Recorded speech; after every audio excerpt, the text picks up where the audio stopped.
Hello, I'm Brigantia Blackbird of the Blackbird Grimoire. Welcome back to Pagan Tales. We're going to be talking about another god that is associated with creative endeavors, and this is the Celtic god Ogma.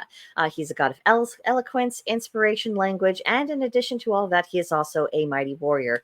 You may notice by now, whenever we're bringing up Celtic gods, about how well-rounded individuals they appear to be. But of course, that's very much in alignment with Celtic, the sense of have your learning, have your practical skills, have your wisdom, have your artistry.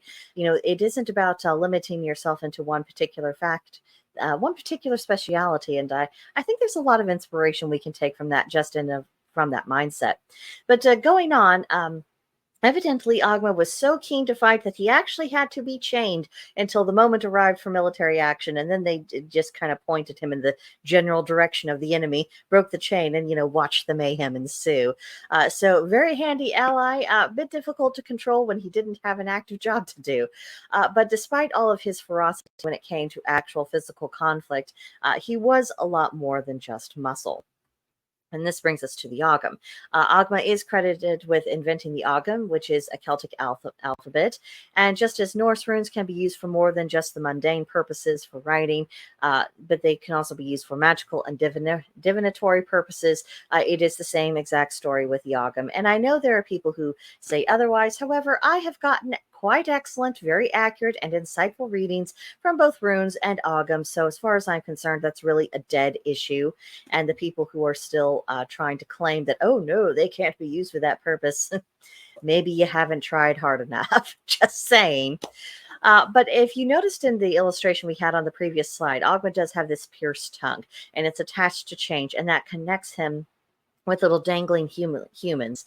And that symbolizes those who were taught and understood the Ogma and were connected to the gods. It's all about linking these things together. And this, of course, ties in with the idea of learning, communication, magic, the ability to express oneself as being one of the ways in which human beings are a reflection of the gods and linked to them. And so our efforts in these regards, it really does honor the gods in general, but particularly the gods who are credited with bringing us a little extra advantage when it comes to that.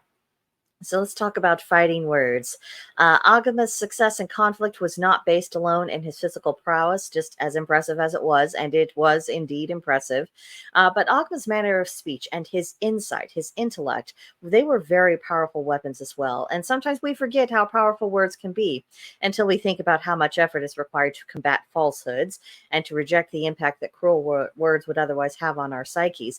We see this all the time. And in a lot of ways, so much of the conflict we're seeing in our society, it is very much been a war of words, a war of philosophies. And by the time it gets to any kind of civil unrest or anything worse, those things are downstream from the conflict that begins with words. So our ability for argumentation, our ability to reach people with our words, it matters a lot more than what we probably think it does on a day-to-day basis.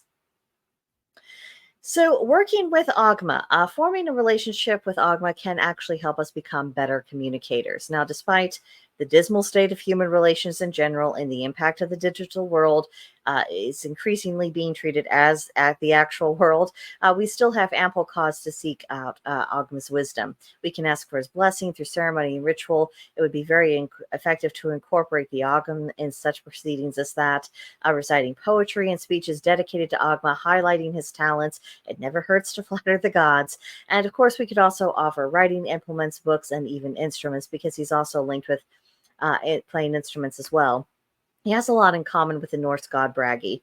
So if you have worked with Bragi in the past, working with Ogma, you might take a few notes from that, because these gods, they have a lot in common. So that brings us to the end of our insights about Ogma today. If you've never worked with this god before, I hope you seek him out. And if you have worked with him before, do share your experiences with us in the comments, or come visit us at the Oak and Elder Witchery. There's a link to join in the description box below. But that will do it for today. And next month, we will be talking about very different gods, and they're all going to be having connections with either that they have connections either with the harvest season or with the autumn season in general, or just kind of the general tone and vibe of this time of year. We're going to be getting into a lot of different deities, so I hope you'll be back for that. But in the meantime, enjoy your day, and I will see you guys in the next one. Bye for now.